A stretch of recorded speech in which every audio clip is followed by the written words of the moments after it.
Welcome back to LexTalks, where we try to break down complex legal concepts, especially for all you law students in India. Today, we're going deep on something called conciliation.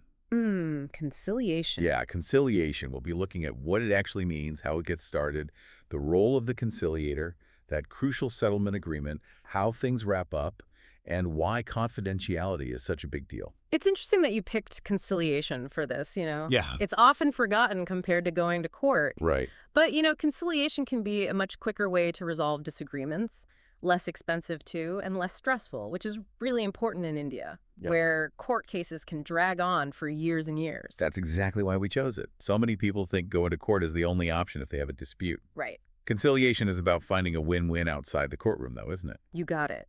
It shifts the focus from fighting to working together to solve the problem. Makes sense. And while it may seem informal on the surface, conciliation has a structured process. Okay, so it's not just like, a casual chat over chai. No, definitely Uh-huh. not. So from what I've read, India doesn't have a specific law just for conciliation. Is that right? Yeah, that's right. So does that mean it's a bit of a legal free-for-all? That's a great question. A lot of people have that misconception. Yeah.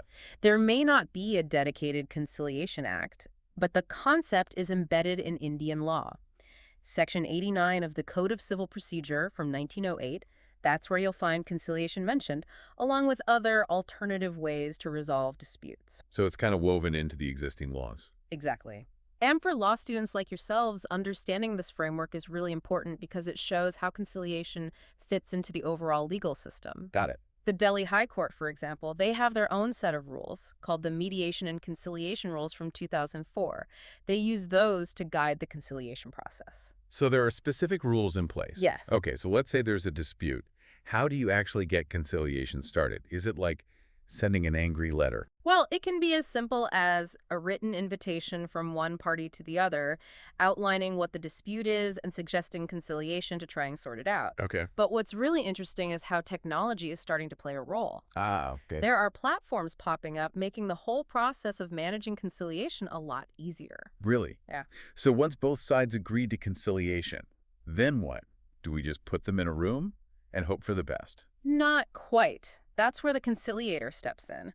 Think of them as a neutral guide, helping the parties try to find a solution they can both agree on. Okay, so not like a judge who makes decisions. No, not at all. More like a paneler. Their role is to help the parties talk to each other, understand each other, explore options, and come up with their own solution. So they encourage understanding rather than Yes, imposing something. exactly. And increasingly, there's this emphasis on using conciliators who are experts in the specific area of the dispute, which can be really helpful. Yeah, having someone who understands the ins and outs of the issue at hand would definitely help. Right. What happens when the parties do actually reach an agreement? Is that the end of it? Well, not quite. That agreement they reach needs to be put into a legal document called a settlement agreement. This outlines all the terms of the agreement. Yeah, okay. And some of those online platforms we were talking about can even help with recording and signing the settlement agreement electronically. Really? So the whole thing's becoming quite streamlined. Yeah, it is. What if they can't agree? Can one party just walk away whenever they feel like it? Well, that's a good question. Of course, the goal is to reach an agreement that everyone's happy with. Right. But the Arbitration and Conciliation Act, 1996, it gives some protection. Section 76(1) of that act lets a party end the conciliation process unilaterally, meaning they can do it on their own by just writing a declaration. So if one party's feeling pressured or something, Exactly. they have a way out. They have a way out, yeah. They don't feel trapped. Right, right.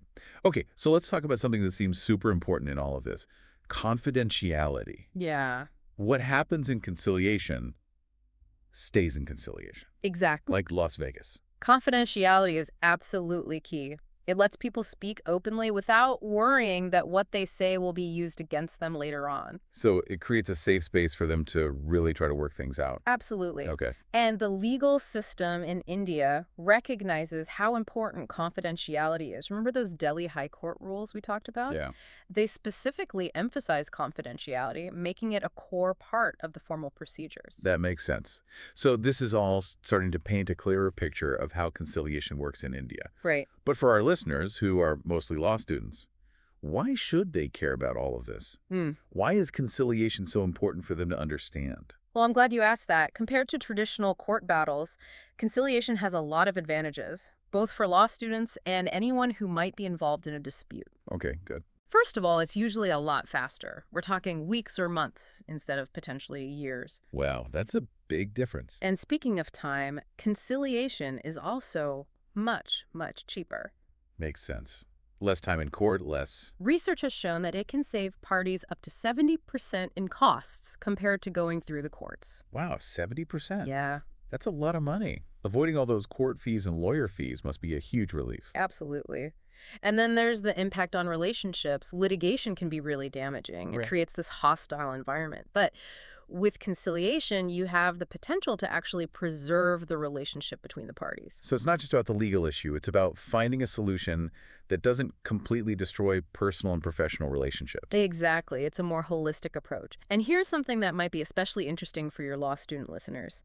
The Commercial Courts Act of 2015 actually makes pre-institution mediation mandatory for certain commercial disputes. Yes. This means that parties are actually required to try conciliation before they can even file a lawsuit. That's a big statement, right? It shows how the legal system in India is really recognizing the value of trying to resolve disputes peacefully and without going to court. Okay, I have to ask, with these online platforms we talked about before, Yeah. they seem to be really pushing the boundaries of how conciliation is done. Do you think this use of technology is going to have a long-term effect on the field? It's a really interesting question. Yeah. These platforms are making conciliation much more accessible. Right. They're making it more efficient, more transparent even. Okay. It remains to be seen whether it'll actually change how people view and practice conciliation, but it's definitely a move towards modernizing how disputes are resolved. It's pretty exciting to see how technology is shaking things up in the Yeah. legal world. Yeah. So we've covered the basics here, Yes. but what actually happens during a conciliation? Well, once everybody agrees to try conciliation and a conciliator is chosen, there are usually a series of meetings. Okay. The structure of these meetings can vary depending on how complex the dispute is and the conciliator's style. Right. Sometimes everyone meets together with the conciliator. Sometimes the conciliator meets with each party separately. So it's a bit of a back and forth, Exactly. like a dance. The conciliator's like a choreographer, finding the right flow to help everyone reach a resolution. Okay. And during these meetings, the focus is on open and honest communication. Active listening is really important too. Right. The conciliator encourages the parties to see things from each other's point of view and be creative in finding solutions. So good communication skills are really important in all of this. Oh, absolutely. That's at the heart of successful conciliation. Yeah. The conciliator helps the parties to express their interests clearly and respectfully. Okay. They make sure everyone feels heard, nobody feels pressured. Remember, the aim is to come up with an agreement that everyone's happy with. That needs everyone to genuinely understand each other. It's interesting how conciliation brings together this legal side of things with these interpersonal skills. Yeah. We've talked about the conciliator's role, but what about the parties themselves? What are their responsibilities in all this? The most important thing is that they come to the table willing to work towards a solution. Okay. That means being open to compromise, to listening to the other side, and not using conciliation just to delay things. Well, it has to be a genuine effort. Exactly. Okay. Parties also need to be prepared. Right. They should gather all the relevant documents, think about the key issues. They need to understand what they want to achieve through conciliation. Makes sense. The better prepared they are, the smoother and more productive the process will be. So this isn't a time to just wing it. No, not at all. Preparation is key. And, of course, they should be respectful of the conciliator and the whole process. That means sticking to the agreed schedule, keeping things confidential, and treating everyone involved with courtesy and professionalism. So it's about creating a good, respectful environment for everyone to work together. Exactly. Got it. When both the parties and the conciliator are working together constructively and positively, conciliation has a much better chance of succeeding. This has all been really helpful, but what happens if conciliation just doesn't work? Is everything lost at that point? Not at all. Okay, good. Reaching a settlement is obviously the ideal outcome. Right. But if conciliation doesn't work out, parties can still explore other options like arbitration or going to court. So it's not the end of the road. Exactly. Even an unsuccessful conciliation could still provide some insights, maybe help narrow down the issues in dispute. Absolutely. Sometimes, even if it doesn't lead to a final agreement, conciliation can help clarify everyone's positions and maybe even open up communication, Okay. which can be helpful if they do end up needing to take further legal action. Think of it as a stepping stone. A stepping stone towards a solution. Exactly. Okay. We often get asked about how legally binding conciliation is. Yeah. We've talked about these settlement agreements, but are they just a handshake deal? It's an important question. Or do they have any real legal power? A settlement agreement reached through conciliation is a legally binding contract. Really? Once it's signed, it can be enforced by a court. Okay. If one party doesn't follow the agreement, the other party can go to court to make them follow it. So it's not just a symbolic thing. It has some weight behind it. Exactly. And Yeah. that's a big advantage of conciliation. Yeah. Gives people the confidence that the agreement they've reached will be respected. So conciliation seems to balance informality with this legal seriousness. You've got it. Yeah. That's why the conciliator's role is so important. Right. They have to make sure the agreement is fair, it's reasonable, and everyone understands it completely before it's finalized. So it's not just about reaching any agreement. It's about It's about getting it right.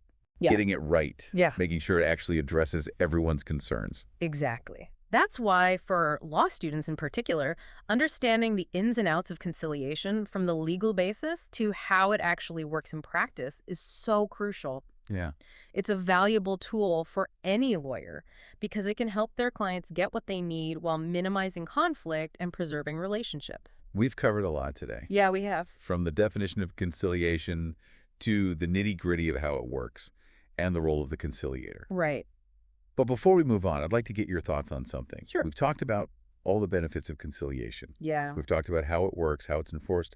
But are there any challenges, any potential pitfalls that lawyers and the parties involved should be aware of when they're thinking about using conciliation?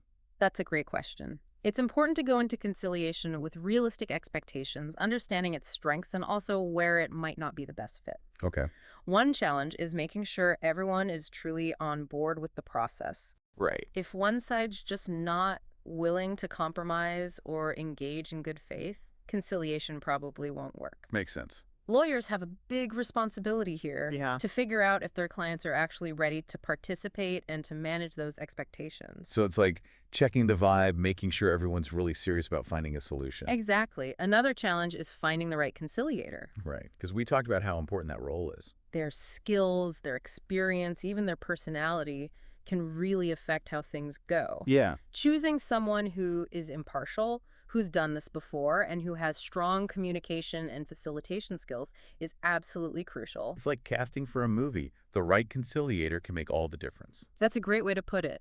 And we have to be honest, conciliation's not the answer for every dispute. Right. If the issues are super complex or there's a big power imbalance between the parties, other ways of resolving things might be better. So conciliation's not a one-size-fits-all solution. Fancy It's foot. about picking the right tool for the job. Right.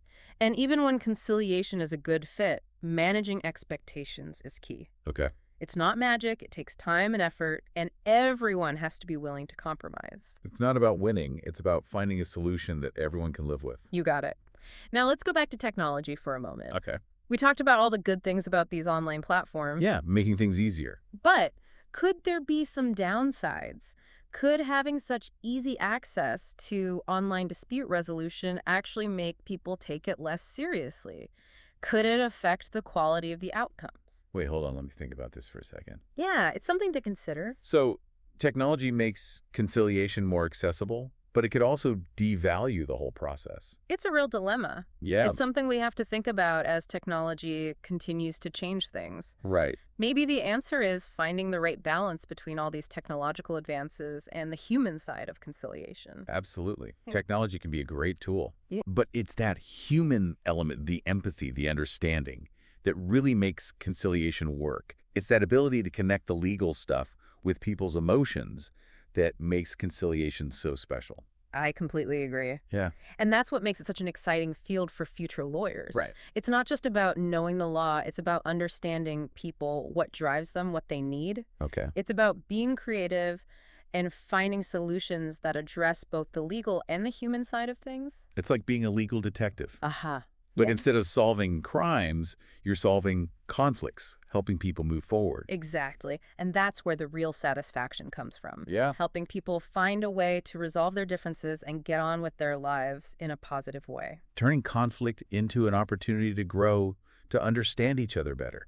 That's powerful stuff. It really is. Yeah. And for law students in India, where conciliation is becoming more and more common, those skills are incredibly valuable. Absolutely. We've covered so much ground today. We have. We've talked about what conciliation means, the legal framework behind it, how the process actually works, the role of the conciliator, why confidentiality is so important, and even how technology is changing things. And why conciliation is such a relevant and promising area for law students in India. Exactly. Hopefully our listeners feel better equipped to navigate the world of conciliation, maybe even a little bit excited about it. I hope so too. It's a field with so much potential, both for personal and professional growth. Well said. On that note, I think we've reached the end of this part of our deep dive into conciliation. We have, yeah. Thanks for joining us on LexTalks, Legal Topics Simplified.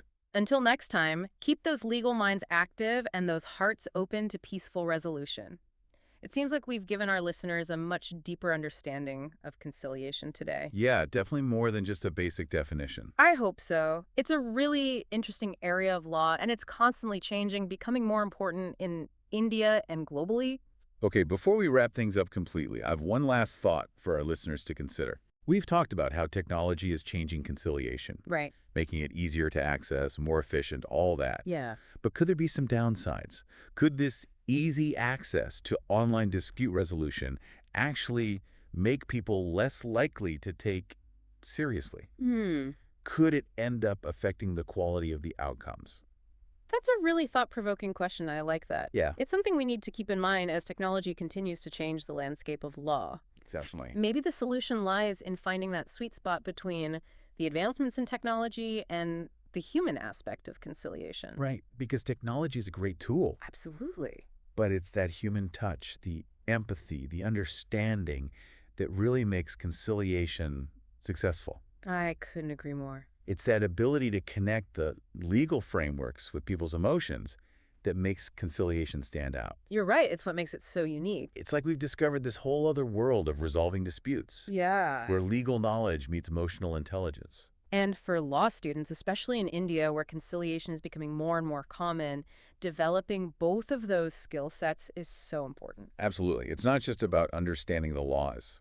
No. It's about understanding people Right? and finding solutions that work both legally and on a human level. Exactly. And that's what makes this field so rewarding. Yeah, It's about empowering people to resolve their issues peacefully and move on in a positive way.